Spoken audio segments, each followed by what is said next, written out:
Ya, Assalamualaikum warahmatullahi wabarakatuh. Kenalkan, di sini saya Nabil Al-Ghafur Taqwa, NRP 011 18 400 000022 dari Departemen Fisika akan menjelaskan mengenai penerapan teknologi pada SGDS. Ya, yang pertama SDGs sendiri itu yaitu pada tanggal 25 September 2015 bertempat di Markas Besar PBB, para pemimpin dunia secara resmi mengesahkan agenda tujuan pembangunan berkelanjutan atau SG atau Sustainable Development Goals sebagai kesepakatan pembangunan global. Kurang lebih 193 kepala negara hadir, termasuk Wakil Presiden Indonesia Yusuf Kala turut mengesahkan agenda SDGs ini. Dengan mengusung tema mengubah dunia kita, Agenda 2030 untuk pembangunan berkelanjutan SDGs yang berisi 17 tujuan dan 169 target merupakan rencana aksi global untuk 15 tahun ke depan berlaku sejak 2016 hingga 2030 guna mengakhiri kemiskinan, mengurangi kesenjangan, dan melindungi lingkungan. SDGs berlaku bagi seluruh negara universal, sehingga seluruh negara tanpa kecuali negara maju memiliki kewajiban moral untuk mencapai tujuan dan target SDGs ini.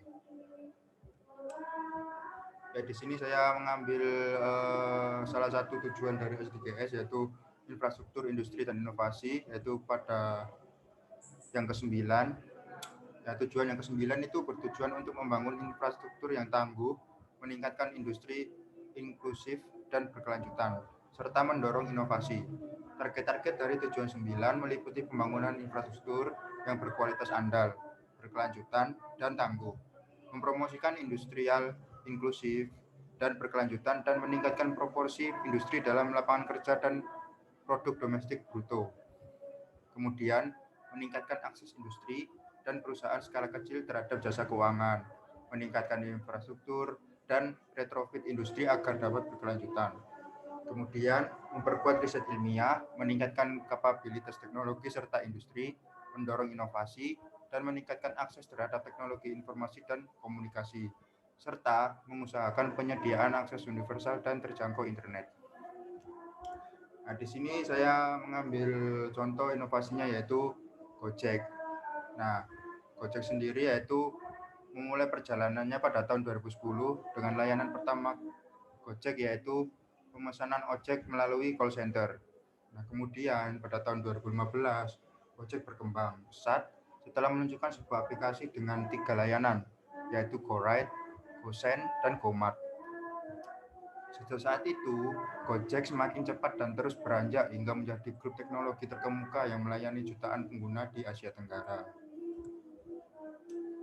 Kemudian layanan lewat aplikasi Gojek, kamu bisa mengakses lebih dari 20 layanan, mulai dari transportasi, pesan antar makanan, belanja, kirim-kirim barang, pembayaran, pijat, sampai bersih-bersih rumah dan kendaraan. Karena Gojek adalah aplikasi dengan ragam solusi untuk setiap situasi. Kemudian dampak ekonomi sosial dari Gojek sendiri. Riset yang dilakukan oleh Lembaga Demografi Fakultas Ekonomi dan Bisnis Universitas Indonesia tahun 2018 melibatkan 6.732 responden di 9 kota di Indonesia, didapatkan hasil seperti ini. Gojek itu memberikan dampak ekonomi untuk Indonesia. Gojek menyumbang sekitar 44,2 triliun atau sekitar 3 miliar US dollar bagi perekonomian Indonesia pada akhir 2018. Kemudian yang kedua, membantu anggota di ekosistem kami, maksudnya Gojek. Di sini mitra driver. Sejak bergabung dengan Gojek, kualitas hidup mitra driver meningkat 100%. Mitra driver kami percaya bahwa dengan skema insentif dan kebijakan yang diterapkan Gojek, mereka dapat menyejahterakan keluarga mereka. Sebagian besar dari mereka mengklaim bahwa mereka sekarang dapat menyekolahkan anaknya. Kemudian untuk mitra merchant, ekosistem Gojek menunjang pertumbuhan UMKM di Indonesia. Sebesar 93%, mitra UMKM mengalami peningkatan volume transaksi dan 55% mitra UMKM naik kelas dari sisi klasifikasi dan omset. Ya, ini